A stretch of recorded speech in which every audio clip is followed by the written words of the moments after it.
Nós estamos vivendo tempos trabalhosos, dias difíceis, dias de incompreensões, dias de insensibilidades. E isto tem causado um certo transtorno, uma certa preocupação, e tem trazido também uma certa perturbação. E a gente falava que na quarta-feira que existe um questionamento bastante comum no nosso meio, que é: por que nós sofremos tanto? Apesar de que nós somos filhos de Deus, parece que a coisa, em vez de melhorar, piora. A gente vê tanto por aí: deixe de sofrer, aceita Jesus e pare de sofrer, que a gente pensa que isso é verdade mesmo. Tem hora que a gente pensa que é verdade, mas parece que quando a gente aceita, a coisa aperta mesmo, e a gente vive nessa preocupação.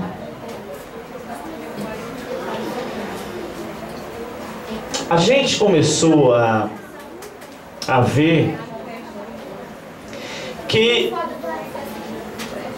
estas perturbações, elas apenas estão dando início aos princípios das dores. A gente percebeu isso. E a gente percebeu também que essas angústias não é especial sua, e não é isolada sua. E que a sua sorte é porque você está sofrendo com Jesus do teu lado. Imagina se você estivesse sofrendo sem Jesus. Aí era que a dor seria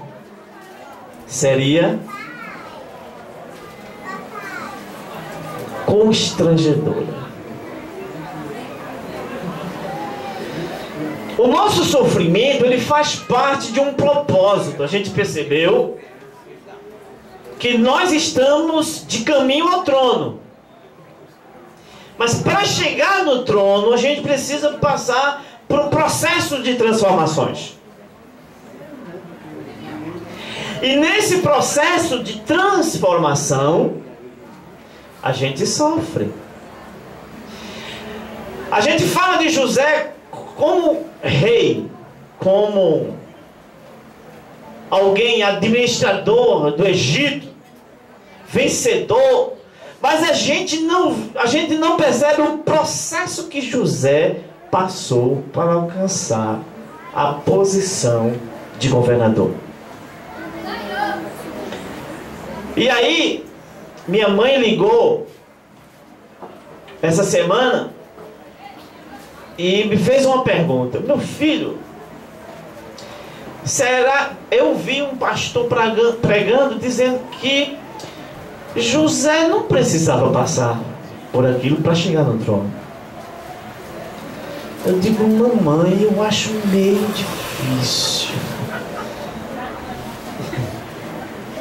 porque quando crescer vai dar um trabalho mesmo. Eu digo: mamãe, eu acho meio difícil, porque, mamãe, se José não tivesse passado por esses processos, ele não aguentaria, ele não suportaria o que ele recebeu. Como Potifar ia encontrar José? Como? Se ele não fosse vendido, se ele não fosse... E tivesse ido lá para a feira para ser vendido, para ser comprado pelos mercadantes, para ser levado, para ser... Não tem, o processo é esse. O processo, você está no processo. Como as pessoas vão saber que você está no processo se você não estiver dentro desse processo? Não tem como. Pois não. Ele não podia ser governador porque ele era hebreu. Como é que ele não podia ser... Exatamente. Só quem podia ser era o da gente. Exatamente. Muito bem. Louvado seja Deus. Abra sua Bíblia em 1 Pedro, capítulo 5. 1 Pedro, capítulo 5. Capítulo 5. E o versículo 9. 1 Pedro. Primeiro, não é segundo, não, é primeiro. 5, 9. Fiquem firmes na fé e Certo. enfrentem o diabo, porque vocês sabem que Não, é 5 e 9. Aí, não, lê bem direitinho. ao qual resistem firmes na fé, sabendo que as mesmas É o 5 e 9. Não, estou falando dela ali. Tem certeza? 1 Pedro 5 e 9. Certo. Depois, lê aqui, depois você vai ler. Lê. ao qual Sim. resistir firmes na fé, sabendo que as mesmas aflições se cumprem entre vós e Talvez você lê o 8, lê o 9. Lê. Não, eu estou falando o dela. Fiquem firmes na fé. Ah, e enfrentem o diabo, você leu porque o vocês outro. sabem que no mundo inteiro Ah, esse os aí. irmãos na fé Não é pra você estão saber. passando. Lê novamente mais alto. Lê novamente mais alto. Isto. Fiquem firmes na fé. Certo. E enfrentem o diabo. Certo. Porque vocês sabem que no mundo inteiro Sim. os seus irmãos Sim. na fé estão passando pelos mesmos sofrimentos. Ei, vocês ouviram? Leia mais alto, porque eu acho que ninguém ouviu não. Vá, leia mais alto. Fiquem firmes na fé. E enfrentem o diabo. Sim. Porque vocês Vocês sabem mesmo? Sabem o quê? que no mundo inteiro Que o mundo inteiro, os seus irmãos os seus irmãos na fé estão estão passando passando pelos mesmos sofrimentos. Não é só nós que passamos esse sofrimento. E o pior, eles passam sem Cristo. Eles passam sem esperanças. Agora veja o 10, Ruth. 10. E o Deus de toda a graça, quem é Cristo Jesus, Que em Cristo Jesus os chamou à sua eterna glória,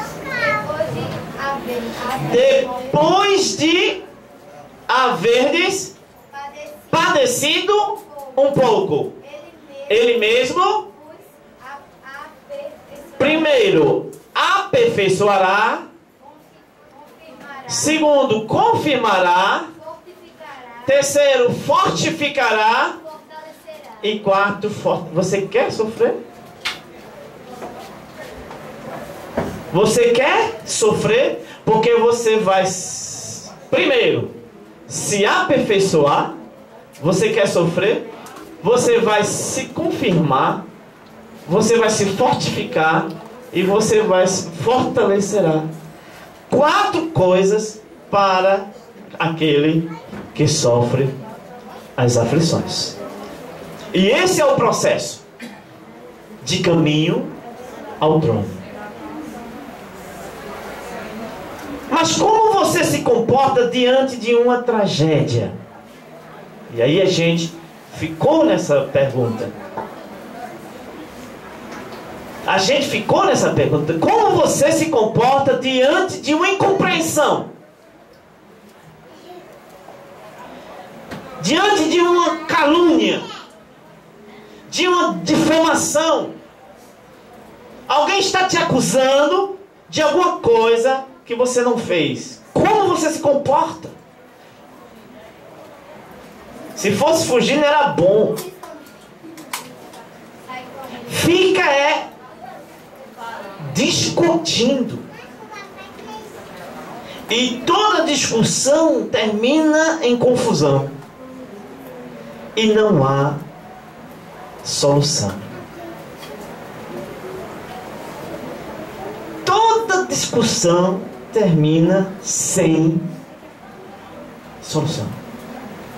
Mas a gente busca, a gente tem interesse de mostrar que é o melhor, que pode mais, que tem mais força.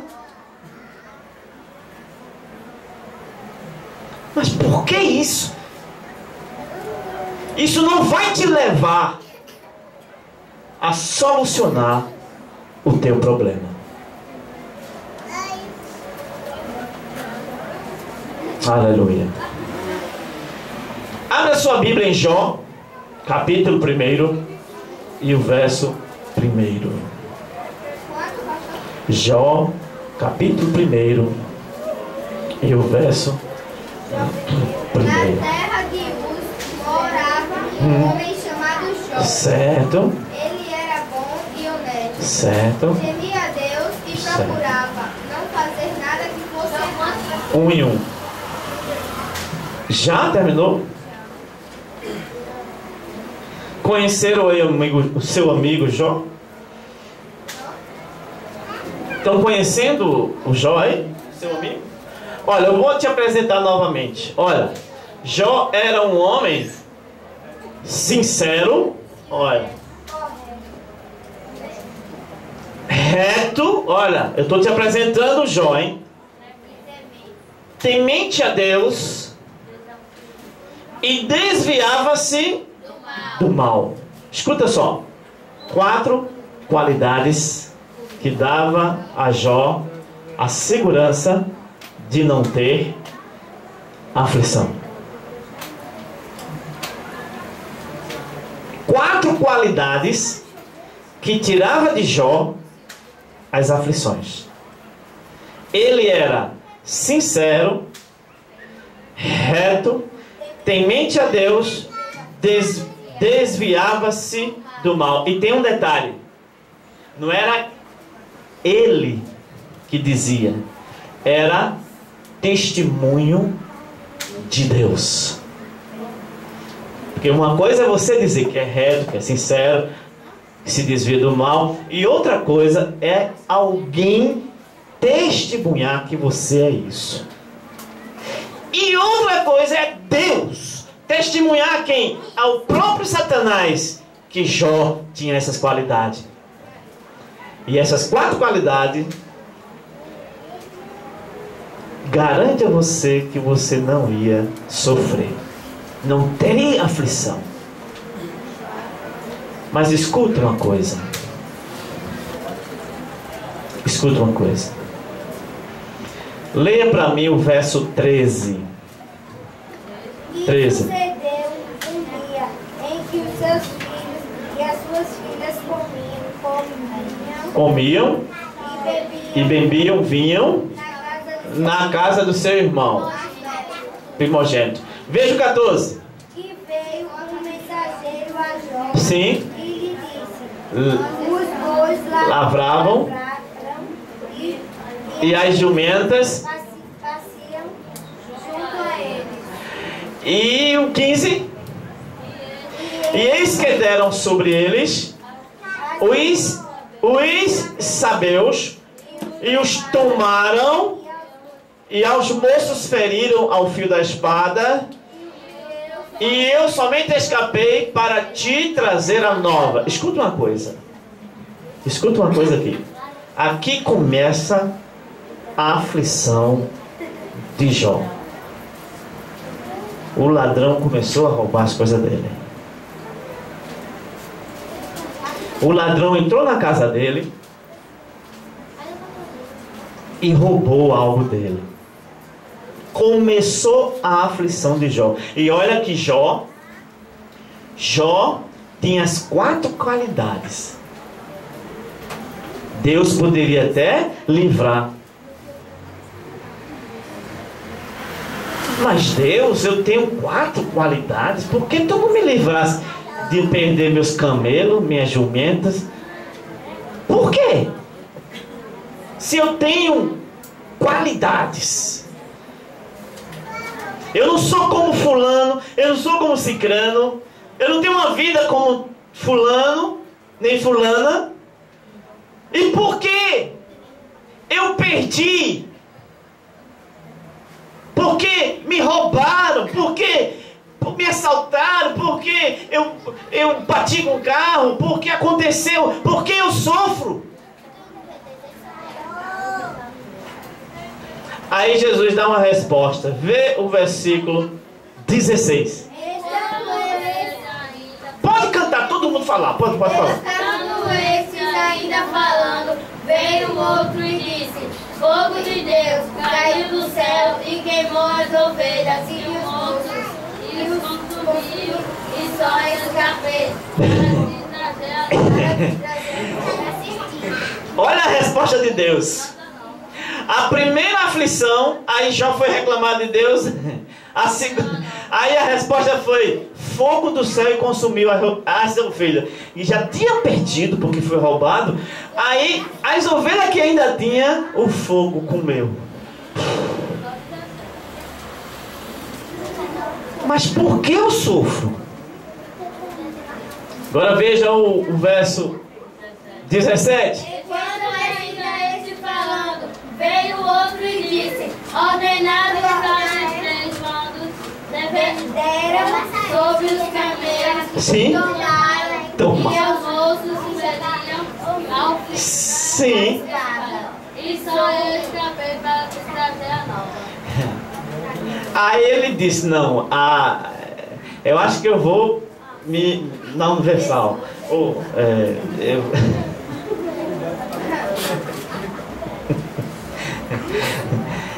Eu acho que eu vou na Mundial. Eu acho que eu vou lá.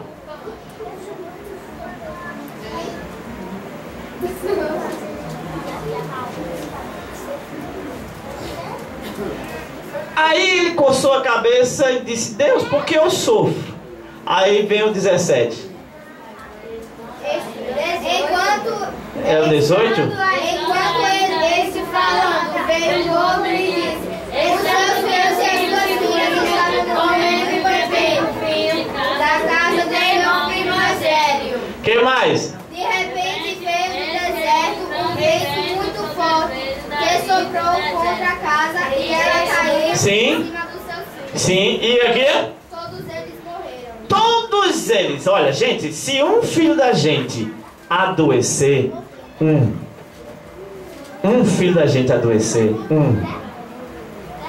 o que é que acontece com você?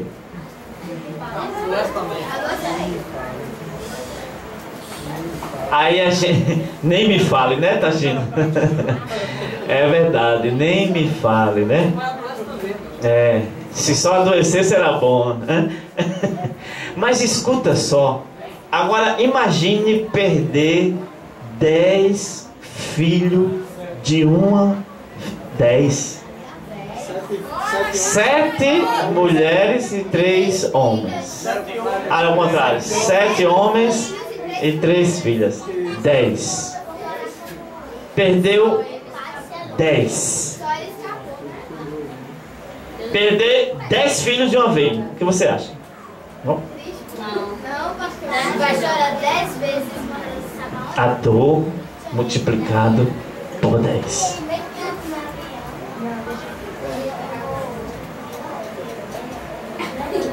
Aleluia. Como você se comportaria diante de uma tragédia dessa? Como você se comportaria diante de uma tragédia como essa? Eu quero saber.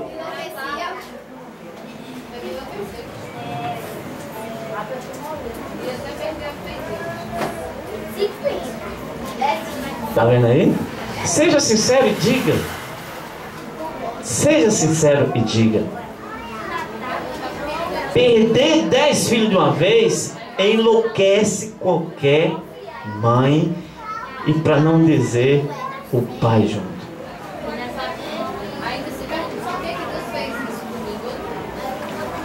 A primeira coisa é dizer: eu não mereço.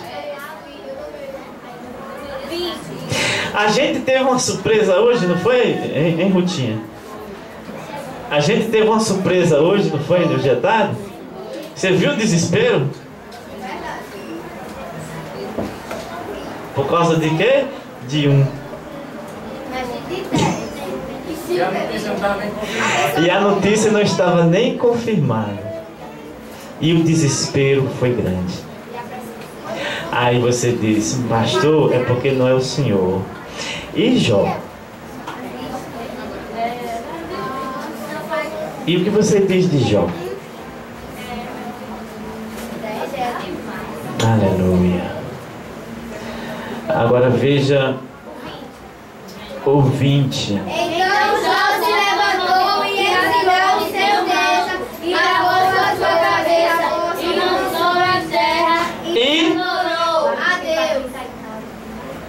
Jó fez o quê? Adorou a Deus.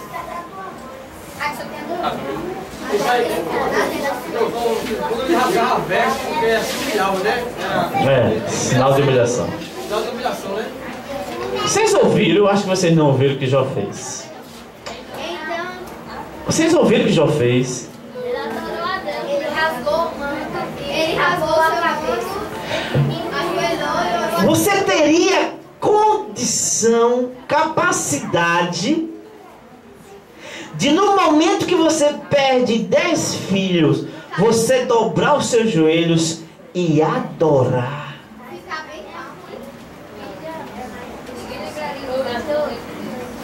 E não, eu acho que lembraria.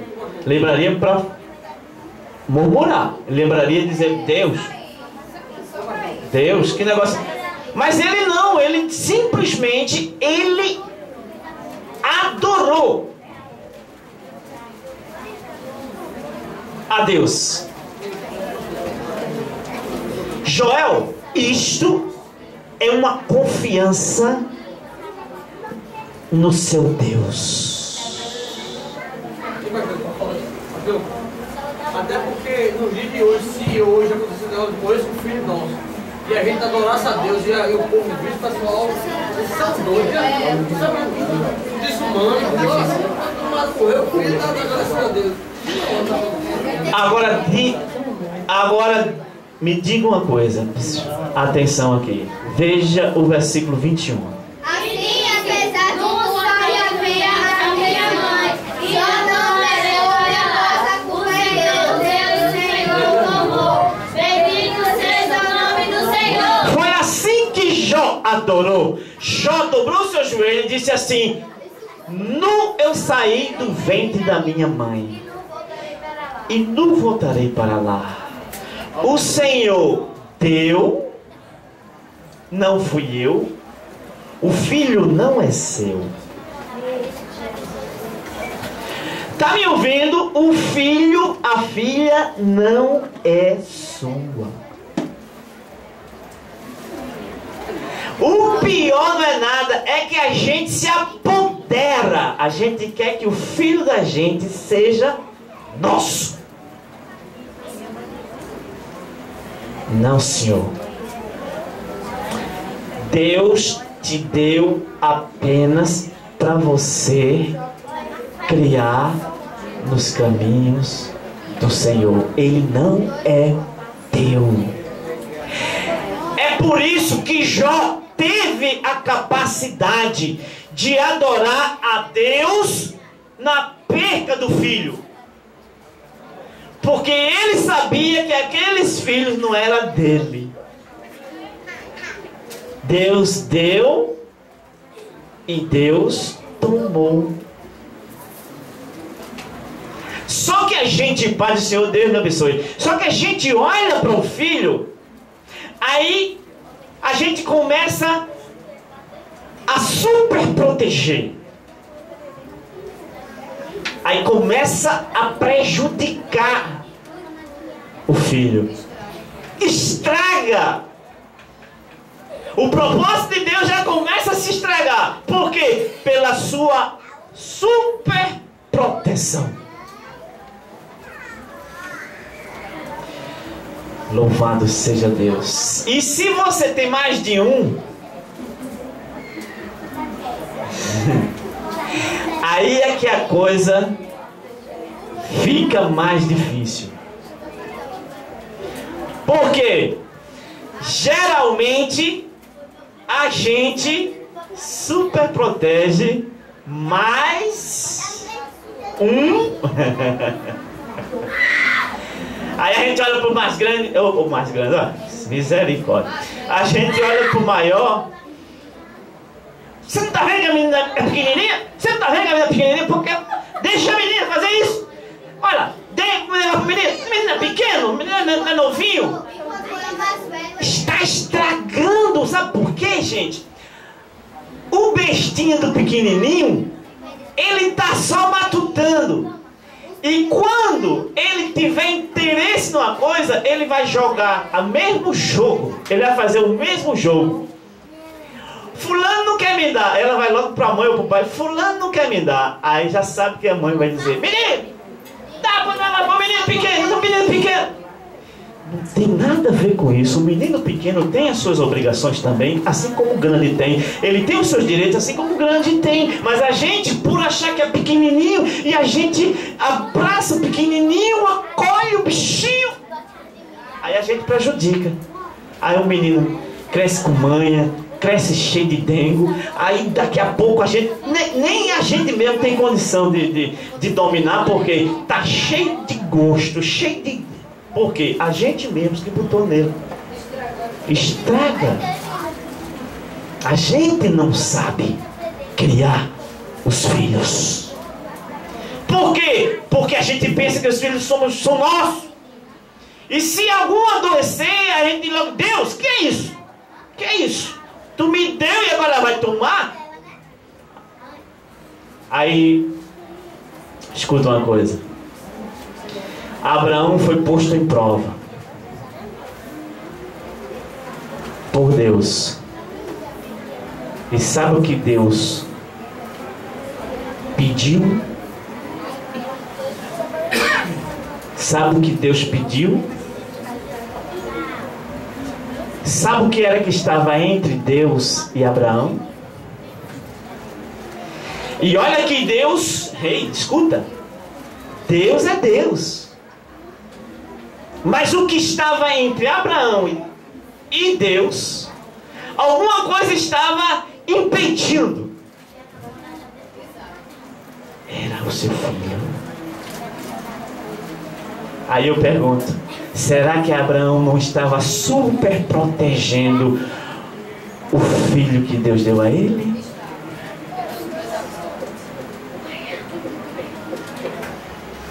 E sabe qual foi a condição? Mata. Eu não admito alguma coisa entre mim e você. Mate. E hoje à noite você vai matar. Não é o teu filho, não. Pode até ser, mas não é matar por matar, não. Você vai matar aquilo que está impedindo. E Deus está dizendo: se você não matar, isto vai te matar. E quando Abraão, eu acho que Abraão agora ficou morrendo de medo. Eu matar o meu filho, que eu pedi tanto a Deus. O filho da promessa que Deus me deu. Eu matar meu filho? Não, que é isso? É meu filho. É meu. Olha a possessão. Olha a possessão. Meu filho. E sabe o que foi que Abraão fez? O que foi? O que foi?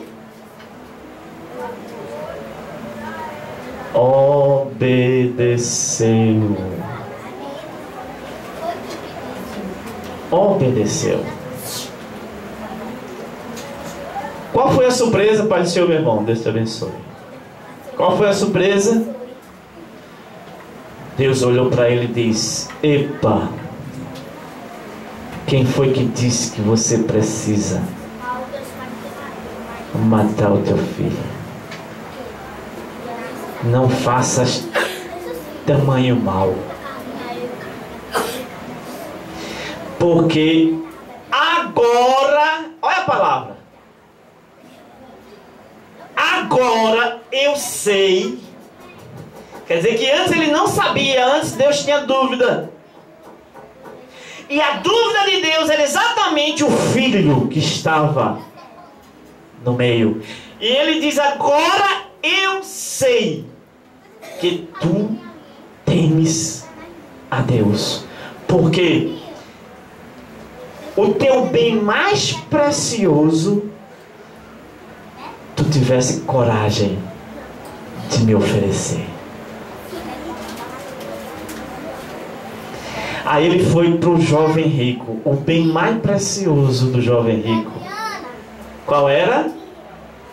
A prosperidade. Tem coragem de jogar fora?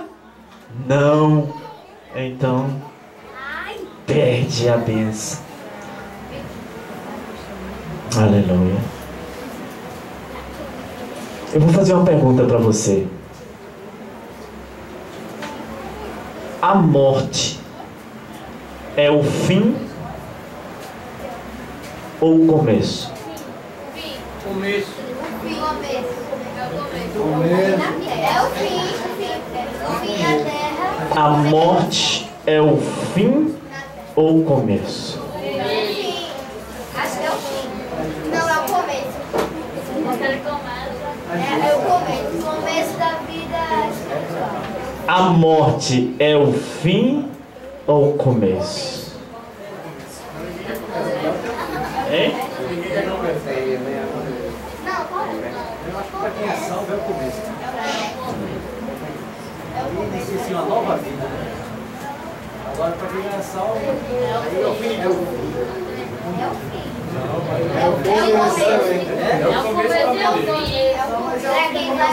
Vai ter o dano da segunda morte.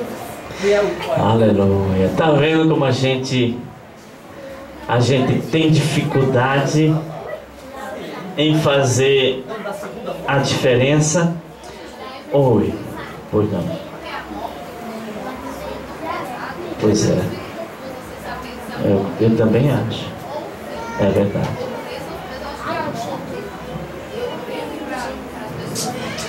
Agora, irmã Adriana, por que a palavra morte soa tão pesado para a senhora?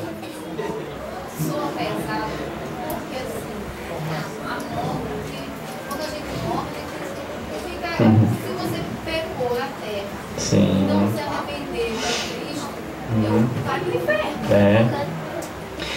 Isso que soa pesado, mas eu acho que quando a gente crê em Deus, aceitou Jesus na nossa vida, não significa morte. Sim, significa uma nova vida, mas em outro lugar. Muito bem. Eu gostaria só que você abrisse a sua Bíblia em Eclesiastes 3. Escola dominical. Eclesiastes 3 e 2. Pronto, até aí. 2. Vamos lá? Eclesiastes 3 e 2. 3 e 2. Pode? Há tempo de nascer e tempo de morrer. Pronto, é só isso aí, tá bom. Já é o suficiente. Há tempo de quê? Nascer. E tempo de morrer. Por que a gente se preocupa tanto com o tempo de morrer e não se preocupa tanto com o tempo de nascer? Ou vice-versa, por que a gente se preocupa tanto com o tempo de nascer e não se preocupa com o tempo de morrer? Se as duas coisas fazem parte da vida, o nascimento e a morte. E você e tem mais um detalhe. Quando você nasce, você vai enfrentar um mundo. Escuta só, quando você nasce, você vai enfrentar um mundo cão, um mundo que jaz no maligno. E a gente tem mais felicidade em nascer do que em morrer. E olha que se você morrer, você hoje vai descansar nos braços do teu Salvador, o Senhor Jesus Cristo. Você vai para um paraíso. Aí você pergunta, tu quer morrer? Essa palavra é tão pesada. É verdade, não é só ela que diz. É verdade. Mas sabe o que é que acontece? São os nossos valores que estão casados. Estão lembrados do casamento? Estão casados com os valores do mundo. O mundo tem medo da morte, assim como nós temos. Mas olha, Paulo diz: eu prefiro morrer. Paulo. Aleluia. Aleluia. Por que nós sofremos? Aleluia.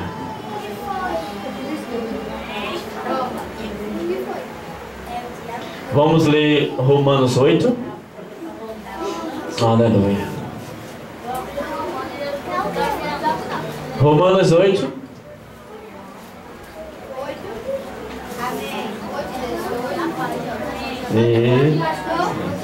Sim, pode ler. Porque para mim tenho por certo que as aflições desse texto presente não são para comparar com a glória que em nós há de ser revelada. Estão me ouvindo?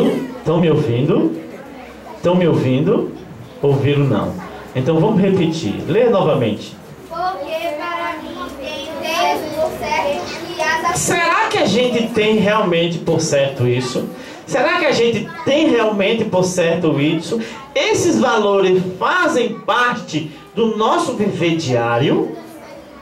Porque uma coisa é a gente ler e outra coisa é a gente viver esses valores.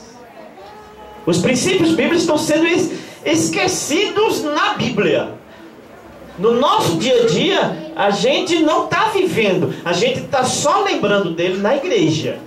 No dia a dia, passo a passo, a gente não está aplicando esses princípios. Mas ele diz assim, olha: as aflições do tempo presente não tem nem comparação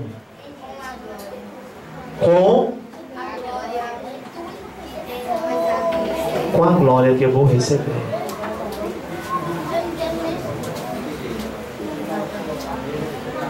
Aleluia.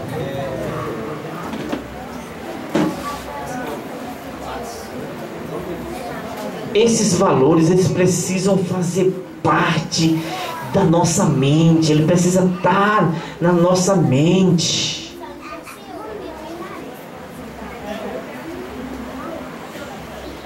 Aleluia. Oi.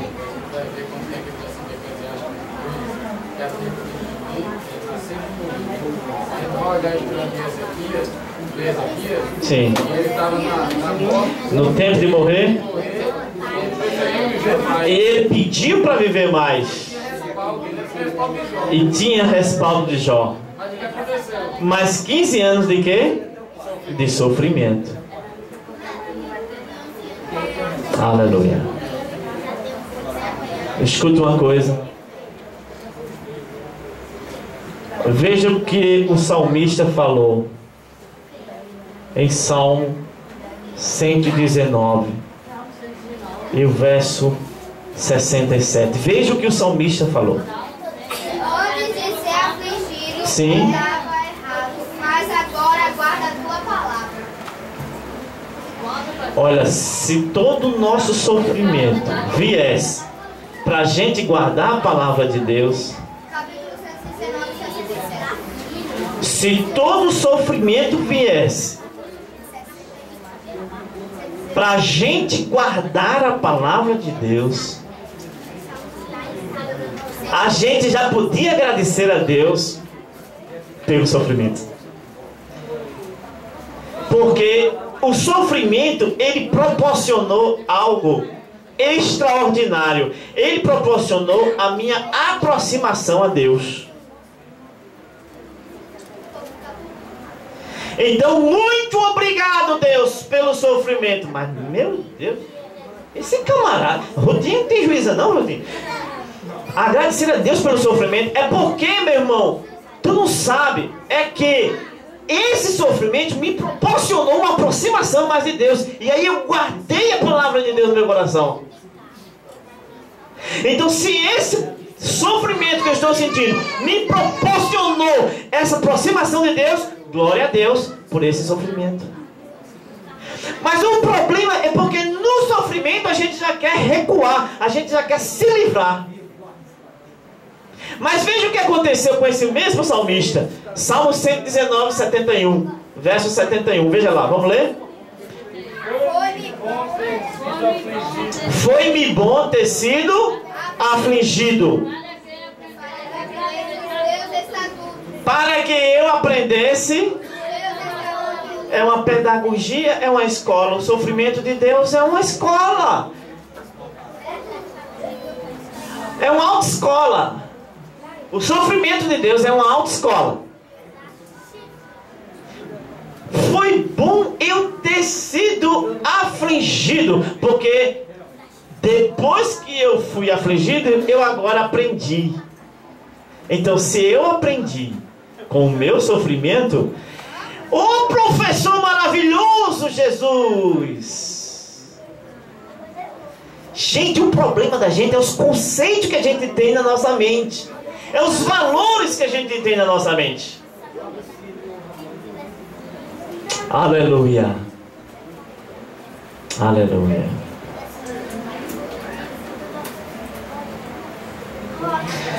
Aleluia.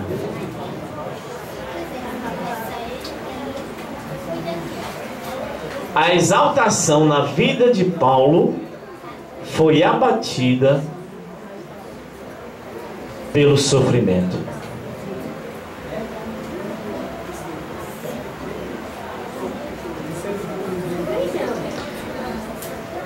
A dor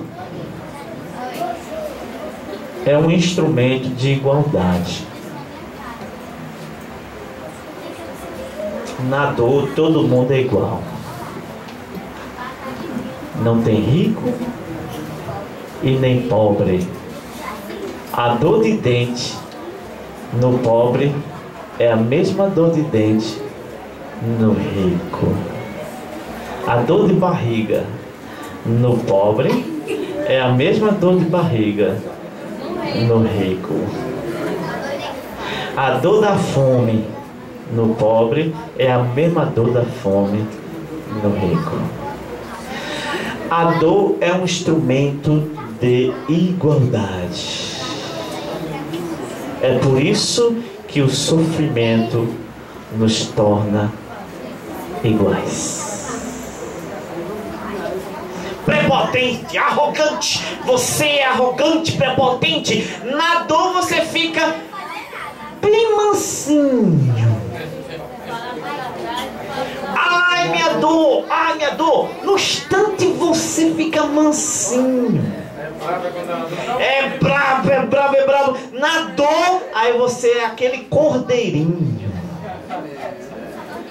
dependente dos outros. Vai pro médico, o médico olha pra você. Não, você não tem nada não. Como, médico? Eu tô sentindo uma dor.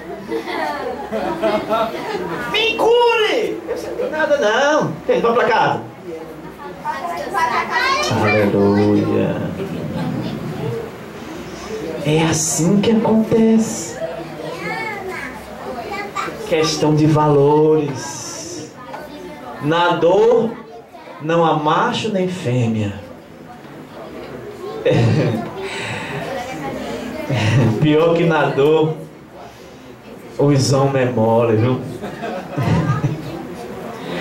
A mulher é dura na queda na dor, viu? Mas o homem, pense, não pode sentir uma dor na ponta do cabelo. Ai, já tá gritando. O homem com a dor parece que O homem sentiu uma dorzinha, já caiu na cama. Bum!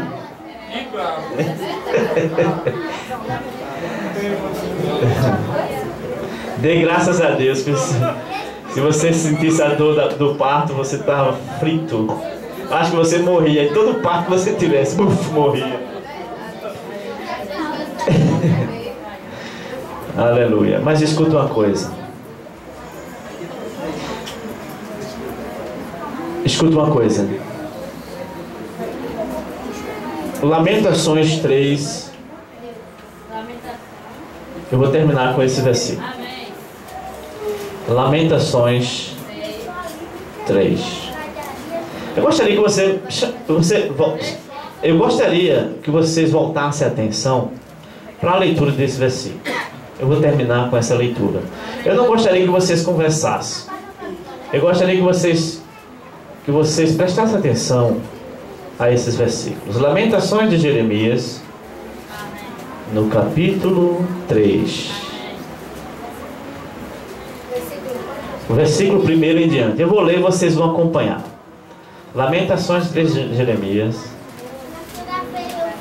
Me escuta, cara. Me escuta aqui. Psss. Atenção.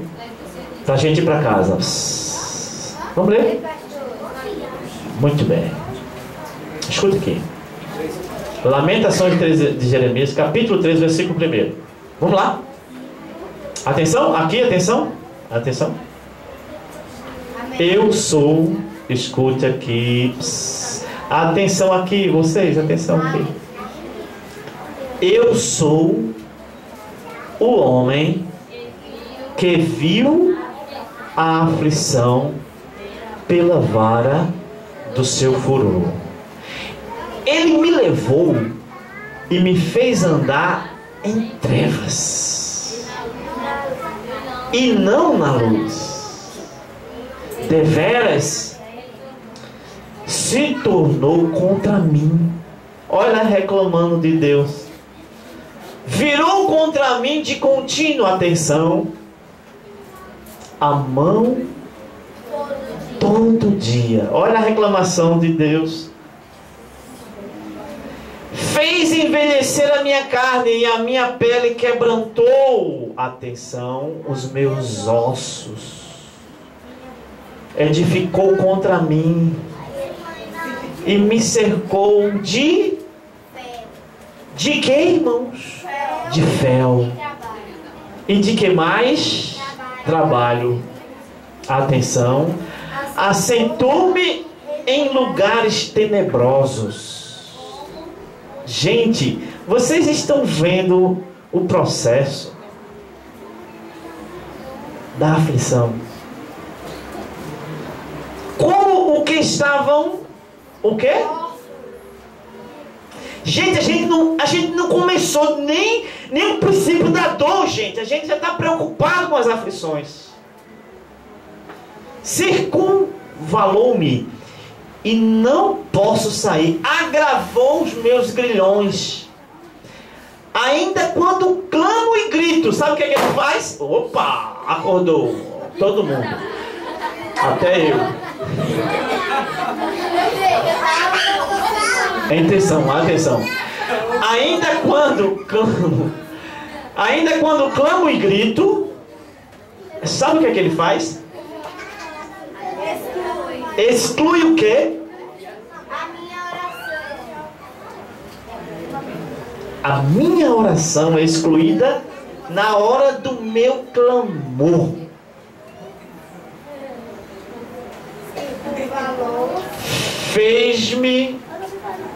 Circunvalou os meus caminhos com pedras lavradas, fez tortuosa a minha vereda. Que mais? Fez-me como urso em emboscada, um leão em esconderijos. Desviou, eu já não tive mais susto. Desviou os meus caminhos e fez-me em pedaços, assolado. Escuta agora o 12. Armou o seu arco e me pôs como alvo da sua flecha. Escuta aqui. fez entrar nos meus rins as faixas da sua aljava. Fui feito um objeto de quê? De escárnio. Gente, pelo amor de Deus, eu fui objeto de escárnio para todo o meu povo. E a sua canção todo dia. Fartou-me de quê? Amargura. Saciou-me de quê? Absinto. Quebrou com pedrinhas de areia. Ei, você já viu o sofrimento de ter pedras de areia nos seus dentes? Você sabe o que é pedrinhas de areia nos seus dentes? É bom, né? É gostoso, né? Escuta aqui. Verso 17. E afastaste-me da paz a minha alma. Esqueci-me do bem. Então disse eu. Já pereceu a minha força, como também a minha esperança em quem? No Senhor. Camarada desistiu. Olha, Jó perdeu 10 filhos. Esse aqui já desistiu. Afastou minha paz e a minha alma. Esqueci-me do bem. Ele disse assim: já pereceu a minha força, como também a minha esperança no Senhor. Lembra-te da minha aflição e do meu pranto, do absinto e do fel. Aí agora ele recobra. E agora ele começa a dizer: minha alma certamente se lembra e se abate dentro de mim. Disso me recordarei no meu coração. Por isso tenho esperança. Então agora ele disse que tinha perdido, mas ele recobrou em si. Agora veja o versículo 22. As misericórdias do Senhor é a causa de você não ser destruída. Louve a Deus.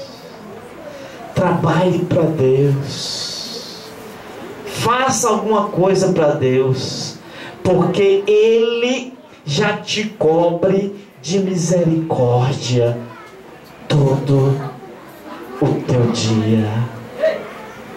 E isto não tem preço para você pagar para Deus. As misericórdias do Senhor são a causa de não sermos consumidos, porque as suas misericórdias não têm fim. Novas são cada manhã. Grande é a sua fidelidade. A minha porção é o Senhor, diz a minha alma, portanto esperarei nele. Bom é o Senhor para os que atendem a Ele, para a alma que o busca. Bom é ter esperança e aguardar em silêncio a salvação do Senhor. Aleluia. Aleluia.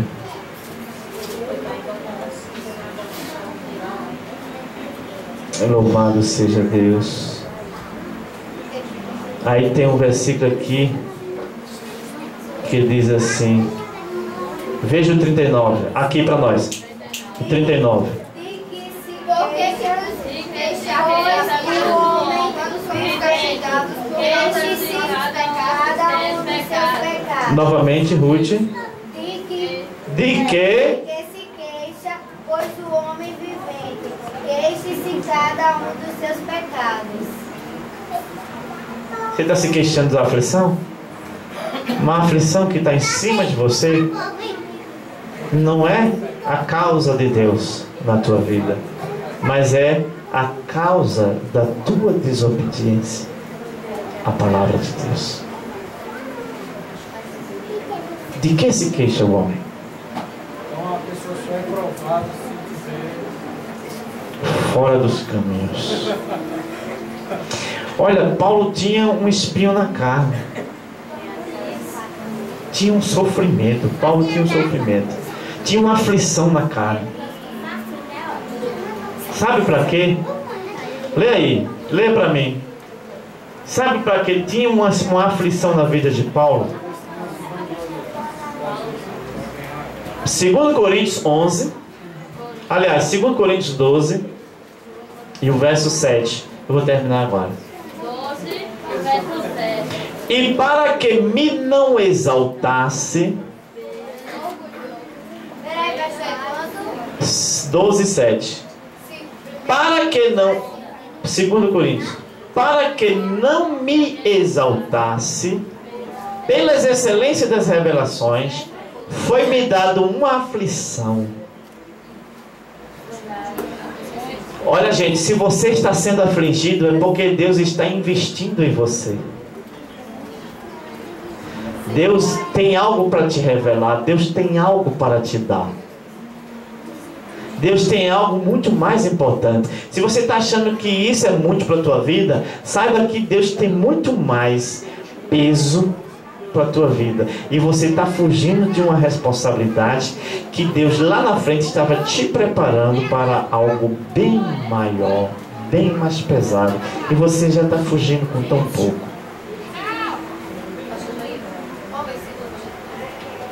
2 Coríntios 12 e 7. Não fuja, gente, da responsabilidade que Deus colocou na sua mão, que Ele está provando você, feito José. Ele quer te levar ao trono. Não desista de caminho ao trono, não acontece isso. A gente perde a cabeça, a gente perde a esperança, a gente perde a motivação, a gente perde até o amor se esvai. Mas mesmo sofrendo, chorando, não deixe o teu caminho. Aleluia. Um mensageiro de Satanás vinha todo dia me esbofetear para que eu não me exaltasse. Que Deus nos ajude. Amém. Suporta as aflições como um bom soldado de Cristo. Para Deus dizer assim: agora sei que temes a Deus. E Jó passou, e Abraão passou por um processo muito difícil. Fiquemos de pé.